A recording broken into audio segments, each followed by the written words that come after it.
Today on Tacos Tuesday, we answer all of your PPC questions live, while also discussing the nooks and crannies of bid management, dayparting, different ad types, and so much more. How cool is that? Pretty cool, I think.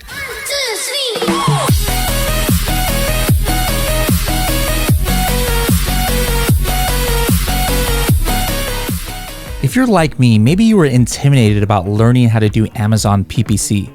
Or maybe you think you just don't have the hours and hours that it takes to download and sort through all of those sponsored ads reports that Amazon produces for you.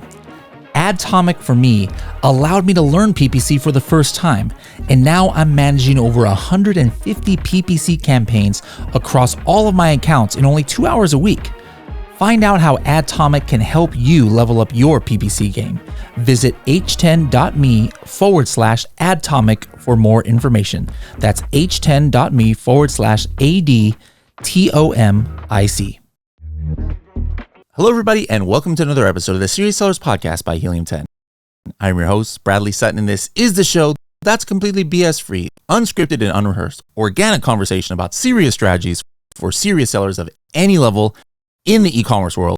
And this episode is our monthly live Tacos Tuesday show, where we talk about anything and everything Amazon, Walmart, PPC, and advertising related with different guests. And today's host is going to be Shivali Patel. Shivali, take it away. Hello, guys. This is Shivali, brand evangelist here at Helium 10, and we are back with a Tacos Tuesday episode. You guys are in for a treat. I know you have plenty of advertising questions, and we have a special guest expert here to answer those questions for you. So with that, I'm going to go ahead and bring on Matthew, who is here with us to answer your questions. How's it going? Good, thanks. How are you? Good. Thanks so much for jumping in. I know people have plenty of questions to throw your way. So before we really jump into those questions, I want to talk a little bit about you. Do you want to tell us a little bit about your background, what you do here at PackView, and your, history with advertising? No, absolutely. I'm Matt Fitzmaurice. Nice to meet everybody. I initially started in traditional advertising at a local agency in Baltimore where I live. Very focused on kind of account management there, had exposure to social campaigns and kind of the traditional out of home. It was interesting. And then I kind of found my way into e-commerce and kind of felt it to be more relatable, honestly, just like being on Amazon so much and just kind of interacting with different brands and products on what I felt like was a deeper level. So that's kind of how I got my start in e-com. I've been in e-com in general, I guess, for probably 4 years now, specifically managing mostly PPC campaigns kind of at the enterprise level. In some form of an agency to client relationship. It's been the majority of it, and then have loved my time at PackView. Leveraging the tech has been fantastic. I think it is absolutely best in the industry. Helium 10 has been a fantastic add-on as well. So it's been awesome. It's been great. Amazing. Yeah. I know advertising is really the bread and butter for so many brands and businesses. And so being able to understand that or have a really good pulse on it is so important. So I know because there's so much that goes into the advertising metrics and monitoring that, what would you say are some underlying factors that really affect PPC that you want to keep a pulse on? Yeah, I think goal setting is huge. I think understanding what you're trying to achieve allows you to set the framework really appropriately for any campaign, for any platform, for any retailer. So I think for me, it really comes down to understanding the end goal. And I think contextualizing what those KPIs are tracking towards is also really, really important. Now, we already have one filing in. We have Christy asking, hi, I have a product and sell to retail, but worry that the Amazon fees will be too expensive. Is it too late to be successful on Amazon? So I would say no, but I want to hear your side of things as well. Yeah, no, totally agree. I don't think it's ever too late. I think obviously understanding what those fees are associated with. I know there's a lot that goes into it, and fees can get out of hand quickly with Amazon based on packaging, shipping, kind of the list goes on and on. But I would say do as much research as you can. Try to understand what those thresholds are and what your capacity is. And I would say obviously once you're in Amazon and kind of in the network, the upside is large. So I would say not too late and definitely give it a try. I would definitely agree there. I think it just depends on if you know where to look. And there's certainly plenty of opportunity there. Amazon's growing year over year. So, all right. Well, in other news of PPC, so we said it depends on the goals, right? Going back to that conversation. And you're looking at keywords. So how would you say you kind of tackle keyword research for, I guess, a new seller as well as for somebody that you're auditing an account for? I think there's a lot of ways you can go about it. I think the way that I always start is kind of in the mind of a shopper. How do I look for the product? What are the things that I'm typing into the search bar to say, hey, how do I find this?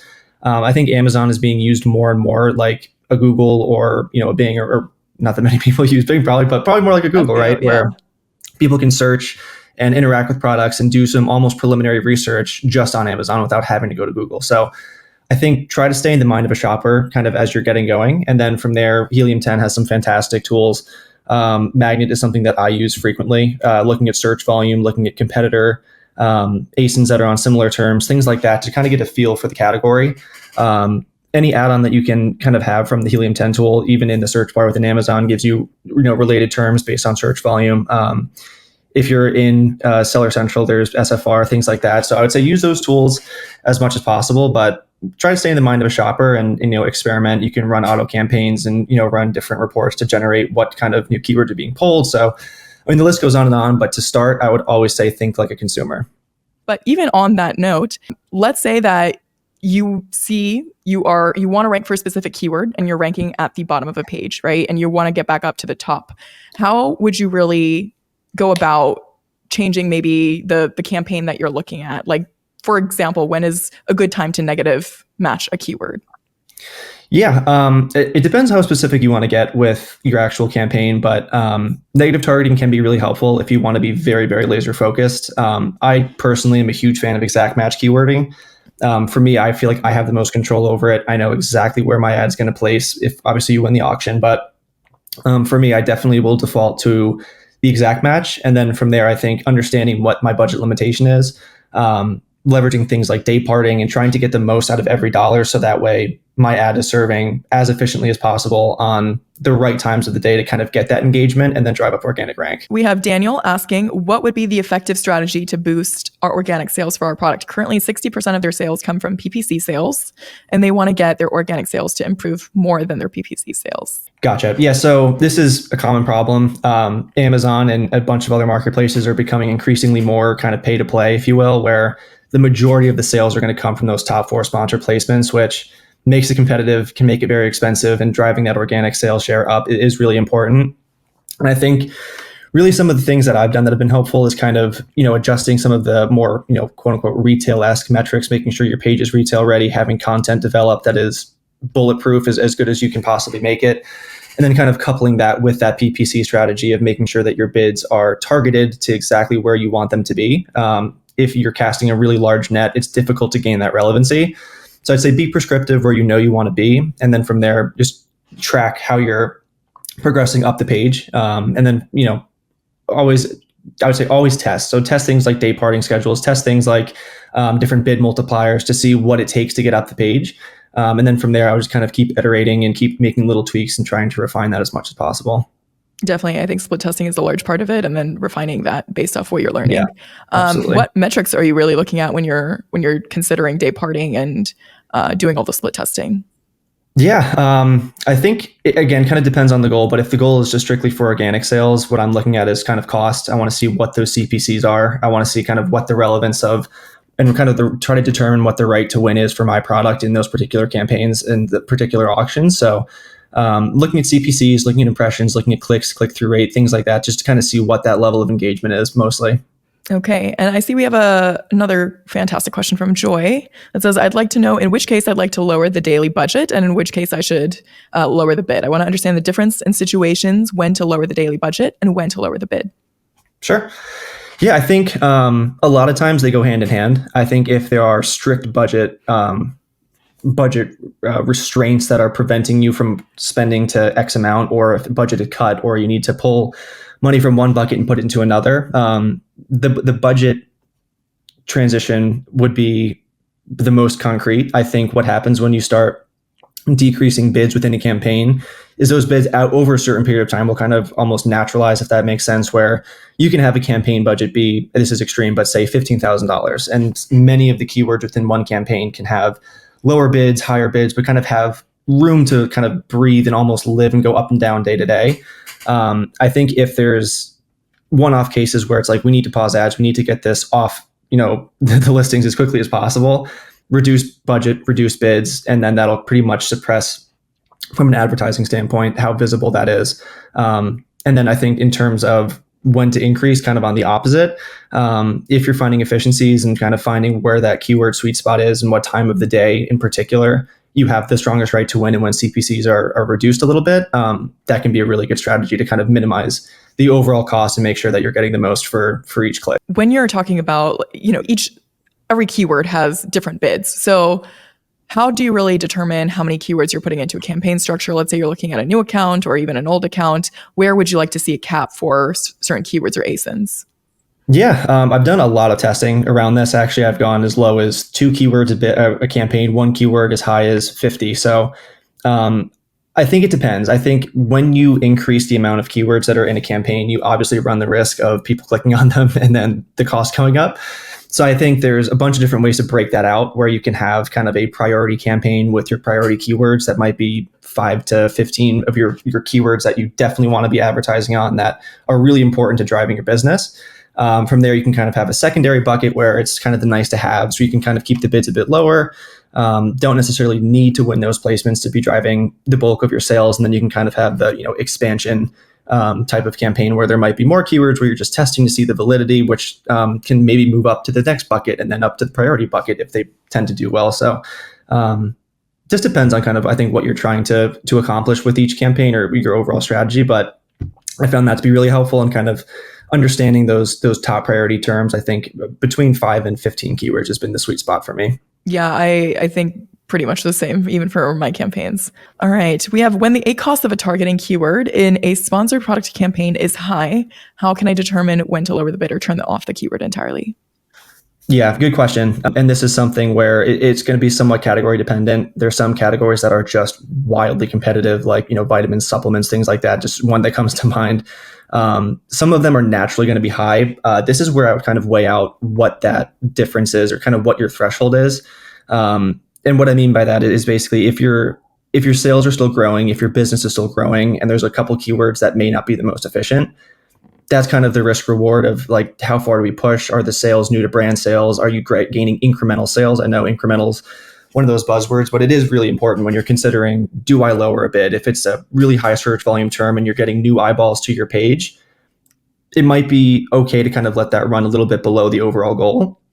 But from there, ensuring that the rest of your campaigns are built out for efficiency and making sure that you're getting those sales and conversions where people are relatively determined to get your brand is going to be equally important in keeping the portfolio ACoS where you want it to be. So I think use it as a guardrail. I don't think it's going to be the end all be all. I think it's an important part of the overall strategy that you're deploying. But if it's driving your business in the right direction, a little bit of a high ACoS is something that could be tolerable. But if it simply is just tanking that campaign and is not driving the sales, then I would say that's probably when to pause. I think tolerable is a good word for it, because it does come down to risk tolerance as well as where you are in your seller's journey. I mean, if you're a little bit in the beginning, right, you're going to potentially have higher ACoS because you're still trying to get the clicks and the conversions, and you don't necessarily have the social proof there. Yeah, with new products too, it's tough to break into that kind of relevance threshold and work your way up the page. And yeah, for new products, it's definitely it's a fine line, but I think just keep testing and keep reducing bids, keep increasing, keep trying to kind of remake how that campaign is structured. Definitely. Travis here asks, how do you usually find a balanced approach to setting bids for keywords? Is there a happy medium for higher bids that get more exposure versus lower bids that provide a high return on your spend? Yeah, I think this kind of goes into the conversation we just had. So a good example for some of the campaigns that I have, I break them out by category and branded and competitor and auto, all single ASIN, all exact match, just is how I tend to run it. So I think it gives a very, very accurate read of what's happening with each bid. For some of my products that I would say are the big business drivers, I have a much higher tolerance to say, I can live with these bids being higher for this particular product, this particular ASIN. And within that campaign, there's kind of its own little ecosystem of these three keywords within this campaign drive 80% of my sales for this campaign. Those three, I'm okay if the ACoS or ROAS is a little bit down from where I want it to be. In terms of some of those lower flighted ones, some of the longer tail keywords where it's not necessarily the core of the product or the highest SFR ones, those ones I'm okay with letting the bid be a bit reduced. And those are going to be more of those efficiency finders where people maybe putting in something that isn't, the first kind of snap ready, come to mind term for the particular product. So I tend to skew a little bit higher on the bids for the product or for the keywords that I know are driving the bulk of the sales. We have a question on how to increase market share further. They run sponsored and sponsored brand ads, product and brand ads. We use 80-20 rule. So is there something you can share on that? Yeah. In terms of overall market share, I think it's important to understand how many campaigns that you actually are running. So the 80-20 split, I think, is very, very fair. It makes a lot of sense. I think sponsored product is going to be the core, obviously, of the business driving placements. So definitely would skew heavier towards that. In terms of the overall market share, I would also take a look at what your competition is doing. Where are they winning? Kind of where aren't you winning? I think there's a lot that can kind of go into some of that exact match keyword. I'm not sure how your keywords are set up, but if it's phrase or broad, it may not be as focused as you want. And I think also when you're talking market share, you can go all the way down to the keyword level and get super specific where if you're looking at, say, 3 keywords that drive the majority of your business, those are the ones I would really focus on kind of increasing and even reshifting the overall budget to kind of have, that bigger chunk to those really important business driving keywords. I think that might be a good way to kind of also reshape the way we look at market share a little bit. But I would just try to capture, again, the most amount of sponsored product placements on the most important keywords that you have available. And just the consistency is going to be absolutely critical for that. I know budgets can change, things change, business happens. So the more consistent you can be with that strategy, I think it will start to increase over time. So you mentioned the most important keywords. On the alternative side of that, there's obviously keywords that aren't doing so hot. So Fernando asked, when do you think it's enough to pause a target keyword when there's no sales happening, no PPC orders? How many clicks is enough? Yeah. Clicks is a tough one to kind of measure. A lot of it depends on, I would say, search volume. If it's a really low search volume term, you probably won't see the clicks or the sales kind of as a bit of a result. If it's something that has historically been like a top performer, and it's changed, I would say that's kind of maybe warranting a test of let's pause it, let's try something else, let's try a different keyword or a group of keywords. I think sales for me is always kind of the North Star, and kind of the rest of those KPIs that we look at around them are good guardrails to understand how the overall business is achieving that sales goal. So I think if sales are very, very low, I think it's probably safe to say that that's okay to pause. But again, if it's something that's been tried and true in your strategy, I would try to rework it. Maybe even if it's an exact match, try phrase match, try some PAT targeting on similar products on those keywords and see if there's any life left in it. But I think if clicks are low, like below 30 to 40 a month, I think that's probably a good time to reevaluate what the bids are and kind of just take a deeper look at what that keyword's actually doing. You are absolutely killing the questions. So I want to interject here with a question of my own before I continue with the questions that are being asked. So what sort of level would you say a seller needs to be to consider PackView as an advertising solution? I mean, the tool itself, I think, can be beneficial for any budget. I've managed budgets that are in the hundreds of dollars a day as well on the app and or on the tool, and it's been seamless. I think there's a lot of data that it provides you that is incredibly painful to find in the actual UI, and it's clunky, it's difficult. The way that PackView has it organized is very customizable. It's very streamlined, and you can really find the answers you're looking for and really customize those pages to basically be driving to your key business goals, which it's effective. And I think it's been a total treat, honestly, to be able to work with it every day. I've really enjoyed it. So I can't speak highly enough about it, but I think regardless of what your budget is and what your goals are, I think this tool would be a benefit for sure. Okay. And with that, Michael asks, can you elaborate a few of the most looked at report for sponsored product, sponsored brand, and sponsored display? Yeah. I would say for a lot of the stuff that I'm looking at, I'm probably pulling the raw data and looking for how I want to twist it in terms of what I leverage in the actual PackView tool. A lot of the kind of the home dash screens of kind of giving that initial read of what's happening are helpful. But what I always find helpful is just kind of for sponsored product and sponsored brand specifically, kind of breaking out by product group or by brand or however your business is situated, looking at it by brand, kind of the big metrics like spend, sales, CPC, ROAS, conversion rate. I love to see that kind of at the sponsored product and sponsored brand level. I also love going through targeting type. So pulling targeting type with branded, category, auto, conquesting, PAT, and kind of evaluating that way as well, and layering the two on top of each other then is incredibly helpful to get a read of what's happening, kind of at that 10,000 foot view, more or less, depending on the time frame you're looking at. But I think that's a good place to start. And then from there, kind of whittling down, going into the actual campaigns and pulling data that way.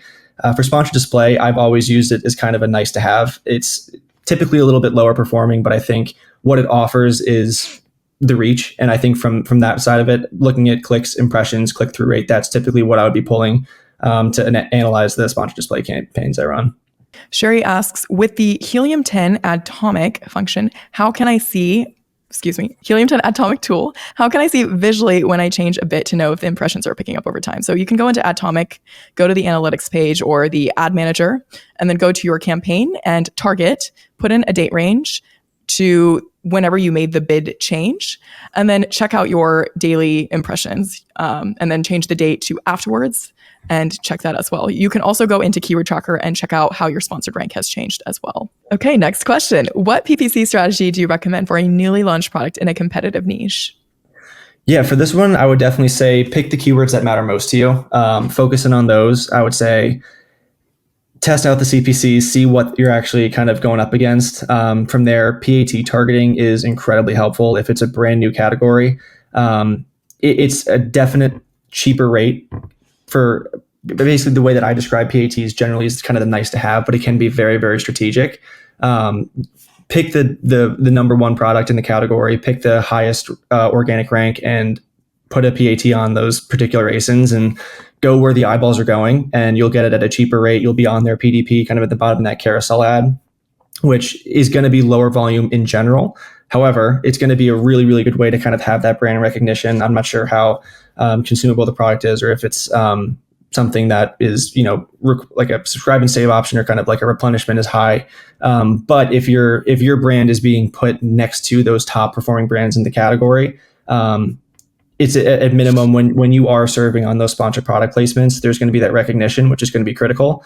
So I would say try to establish yourself on some competitor PDPs through product attribute targeting campaigns.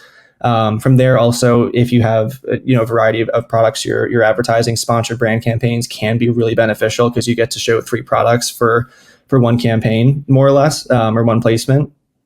CPCs can be a little touch and go there as well, but I would say start there. Kind of leverage your auto campaigns as well. Try to build relevancy. Continue to run the keyword reports from those auto campaigns. See what's winning, and keep your pulse on search volume, and just go after a couple keywords hard for a while. And I think that should help kind of build up whatever niche you're in. Adam's question is, in terms of testing new strategies like dayparting, do you suggest we start a new campaign or just make tweaks to existing ones? Yeah, I'm a big fan of keeping existing. I think that the algorithm is going to reward campaigns that have been live longer, and there's going to be more data behind the campaign. You're going to have just more context to pull from. So I would say keep your existing campaigns and just continue to iterate off of that if it's dayparting in particular. If you're looking to expand into further testing, then I'd say probably would warrant a new campaign. But for dayparting in particular, stick with what has the most data, because then when you go to compare what your changes are, you'll have a much larger sample set to say, did this work versus what we had before? And I think that's where I would go with it, just in terms of the evaluation part. If I want to reduce wasted spend on broad campaigns, because there's a lot of wasted spend on single click keywords, should I start making exact campaigns to harvest my profitable keywords? Or should I keep them both running and see what performs better? My main concern is that if I shut off my broad campaigns, my exact campaigns are not going to perform as well. Yeah, really good question. Mentioned it a couple times. I'm a huge fan of exact match keyword campaigns. I think you have complete control over everything in terms of what's in your campaigns, what your bids are. So I am a huge proponent of it. I think, again, at minimum, it's worth a test. I think broad serves a purpose. I think it can generate keywords. It can kind of help you at least get the product visible. Whether or not it's always a one-to-one is a little bit tough to kind of determine. But I would say look through your broad keywords and what's being pulled in. Some of them are very, very far off what you want to be. So I would say pull back on spend as you've kind of developed your PDPs and your content and kind of your relevancy on some of those keywords. I would pull back from that broad and move more into the exact. And from a performance standpoint, I would expect it to perform well because you are targeting exactly where the sales are coming from at a very prescriptive level. So you then would have complete control over how much money you're funneling to that and kind of how aggressive you want to be. So I think it's definitely worth a test at minimum. Hello, Gonzalo. We have how many clicks on a keyword target without sales before closing it, lowering bids, or dismissing it? Yeah, I would say evaluate what keyword it is. If it's a long tail, low search volume term, then I think, probably pretty safe to keep the bids either very, very, very low or pause. If it's a really high priority term for you, I would say stick at it for as long as you can kind of tolerate the cost and see if there's a way to kind of break through and become more efficient if the auction dynamic changes at all. But I think a lot of it's going to come down to kind of how high that search volume is on the term. But I would say if it's driving sales and your desired ROAS or ACOS ROAS is like $3 and you're at a 215 or 220, I think it's worth pursuing it. Again, I say sales is kind of the North Star here. So I would say before pausing anything, evaluate kind of what it's doing for your business and then move forward from there. Eric has a question that says, for a well-known brand with large global media spend but brand new to Amazon, how would you structure all Amazon campaigns to maximize performance on a $5,000 per day ad spend for 5 products? Certainly starting with sponsored product placements, and I would say breaking into the category terms is going to be absolutely critical. If it's a well-known brand, that brand recognition piece, which is very difficult to build, is kind of already, that box is checked. So I think that's a huge benefit. And then just really trying to find those areas where your shoppers are looking for you is going to be really, really important. So I would skew pretty heavily towards sponsored product category campaigns, probably again, exact match. And I would have for your 5 products, 5 separate campaigns for those. And then I would also layer in some branded campaigns. I think this kind of goes back to, I know we chatted about it earlier, but if someone searches for your brand and they don't see you, that is an immediate miss sale, and obviously not a great shopping experience. So I would say have some branded campaigns as well to layer on. And depending on what that overall cost is going to be between those 2 ad types, definitely, work in the auto campaigns, keep those low. And then depending on how much you have left over and if you have creative assets, sponsored brands are going to be huge with just, again, kind of putting those products on display, giving your brand a little bit more of a real feel for people shopping. I know it's difficult to kind of attain that on Amazon a lot of the times, but lifestyle imaging, sponsored brand videos is something you can leverage as well. And I've done a ton of testing with the AI generative media creative within Amazon. And I would say if you don't have creative, try the AI tool. It's really, really interesting. I could go on for hours about it, but it's a really, really good way to kind of get some sort of creative live for sponsored brands. So I would say to recap that, definitely sponsored product category campaigns 1, followed by some smaller budget branded campaigns with auto campaigns, and then expand to sponsored brand if you have the budget for it. Do you use any software for automations, such as Atomic? If yes, what are the basic rules and criteria you suggest for creating any sort of automatic updates? So I personally use PackView, and the automation tools within that are, again, fantastic. There's a bunch of different ways you can go about, I think, automation in general, but I would say make sure that your goal is very, very clear. It's just kind of blanketed statements for automation in general. Make sure your goals are very, very clear, and always have that safeguard of if you're going to increase bids to a certain point, make sure that there's a cap on it.